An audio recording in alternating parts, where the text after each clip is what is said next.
This is the Corner Cutter Podcast, episode 33.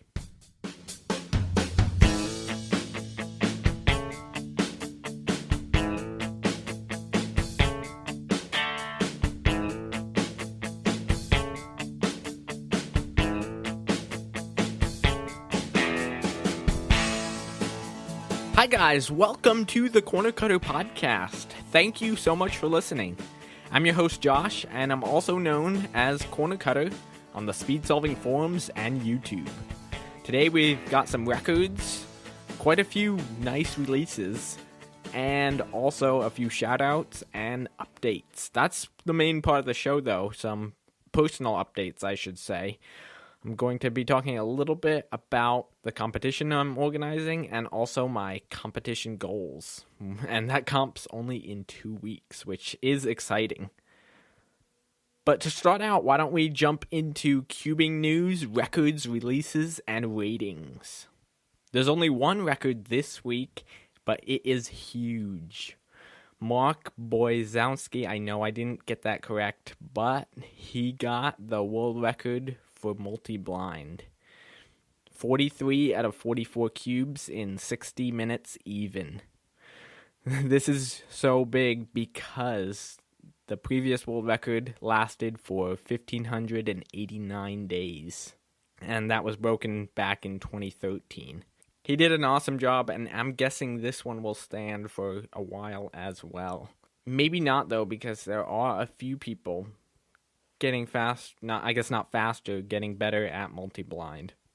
So we'll see about that. But 2013 was a long time ago, so that is great. The only other record that has been standing for a while is the OH single. I'm positive that's Felix's 6.88. But that's the only major record this week. Now for some releases. There's a few great ones this week. The GAN 249 V2M was just released. I've heard some pretty good things about this cube, and now the magnetic version is probably even better. I do love magnetic cubes. Another interesting one is the Cyclone Boys Magnetics Cube. It's interesting that Cyclone Boys is getting into magnetic cubes, I guess. I wonder who's going to come out with the next magnetic Pyramix.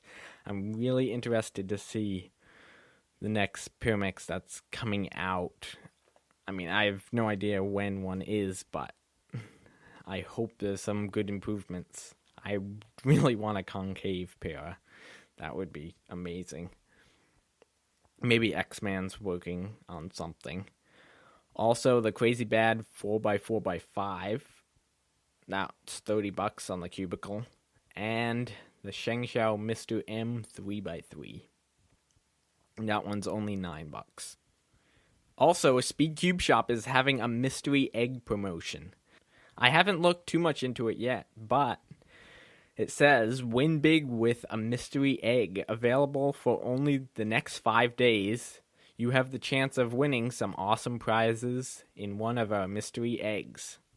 And how to win: every egg is guaranteed to win. Here are some examples of the many prizes you could find in your egg. 15% off an entire year, discount codes, lubricant, and a grand prize of any cosmic cube and cosmic lubricant of your choosing, plus a gravity grip. Also, if you make an unboxing video and you send it to them, you will be entered into a drawing for a free supernova cube. And to get this mystery egg, it's $5 or $4.95 at speedcubeshop.com. I'm not sure if I'm going to buy one yet, but this does look interesting.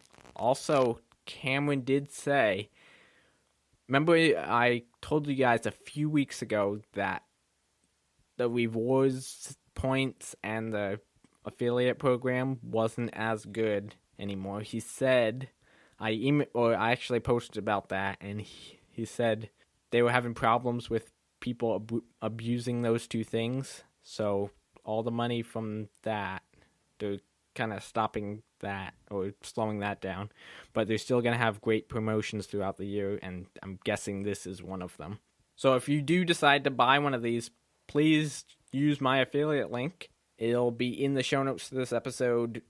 And then you can also use the code CornerCutter to get 10% off your order. But you have to click on the link to support the show. I will let you guys know if I get one of these. And I will definitely do the unboxing if I do. So keep an eye on my YouTube channel.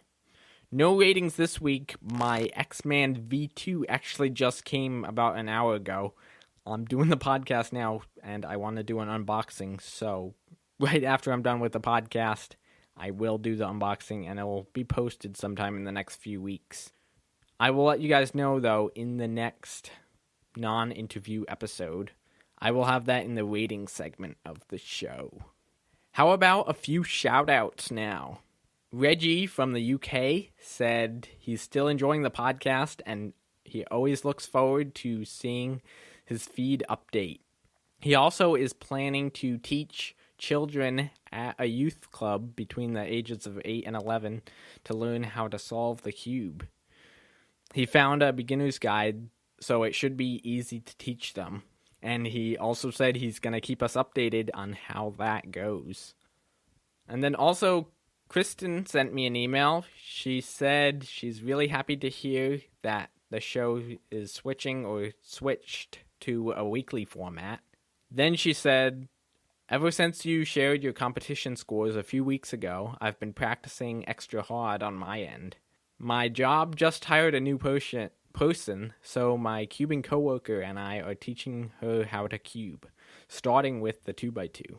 My boss doesn't have the patience to learn, so we got him a stress ball shaped like a Rubik's Cube that's in a permanently solved position. But he might not like cubing simply because I pranked him with that electric shocking Rubik's Cube back in December. Great idea to have Cube Shop interviews on the podcast. Thank you, Kristen. I'm glad you enjoy hearing from the Cube Shop owners. I enjoy talking to them as well. And final thing she said was she finally got sub 30 on 3x3. Thank you guys for the emails and for the encouragement. The only podcast update I have for this week is there will be no episode the weekend of April 14th. It's my competition that weekend, and I'm going to be quite busy with that. So I just decided to take the week off. But next week's episode, though, big news, Kevin Hayes is going to be on the Corner Cutter podcast. I'm really excited for the interview, and that episode will be posted on April 9th of 2018. Now, finally, some personal cubing updates, along with competition updates.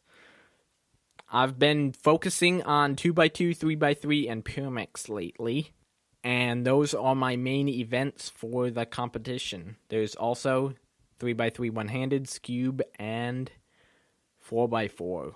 My competition goals are sub 4.5 for 2x2, that's average, and a sub 3 single. My 2x2 single right now is 3.1 something, so I'm hoping to break that. 3x3, I'll be happy with a sub 15 average, but a sub 14 average would be great. I just can't mess up on solves. I'm not happy right now with any of my official 3x3 averages. I always seem to mess up on 3x3. 4x4, sub 55, and a sub 50 single. Pyramix, I'll be happy with sub 4 averages, depending on the scrambles, but a sub 3.5 average would be nice. It's always hard to do that, though. And Pyramix at this competition is going to be very tight. There are 3 people that are around sub 4. So we're all going to be competing for that podium, or I guess winning as well. I do have a good chance of winning, though, which is nice. Actually, no, that's wrong. There are 4 people that are really fast at Pyramix that are coming. So we're going to be fighting for that podium. There's a chance, though, I still could get first place, but not very likely. We'll see, though, and wish me luck. Scube, I'll be happy with a sub 8 average. Sub 7 would be nice, and I think I could do that. one-handed sub 35 and maybe a PB single. That would be nice. I don't practice OH that much though. And final event, am I missing one? Nope, that's it. There's only 6 events. Organizing update though is I got the certificates printed. They look great. I'm waiting to print the scorecards until next weekend, just in case anybody cancels. Really, other than that, everything is going really smoothly. We filled up so quickly, and there's over 15 people on the waiting list. So next time we definitely could have a bigger competition. Communication, though, with the delegate is going smoothly, so I'm really thankful for that. I will be doing updates throughout the day at this competition, like I did last time. I enjoyed doing that, but this time I will be doing some updates with other cubers there and the delegate. And as always, I will let you know how everything goes. Only one thing left to mention this week is that, just in case you're wondering, I'm 16 years old. Some of you guys just might have been curious about that. Find show notes to this episode and other awesome content on the website, thecornercutterpodcast.com, and email any questions or feedback you have for me or for the show. I always love hearing from you guys. Feedback at thecornercutterpodcast.com. Thank you guys for listening. Anyway, it's time to take this episode back to the scrambling table, and I'll talk to you guys again next week with Kevin Hayes on episode 34 of the Corner Cutter Podcast.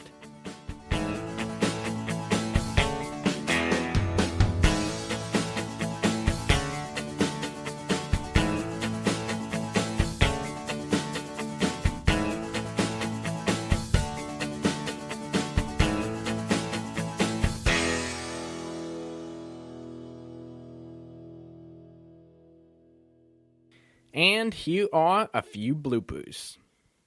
I've heard some pretty good things about this cube, and now the magnetic version is probably way. I've heard some pretty good things about this cube, and now the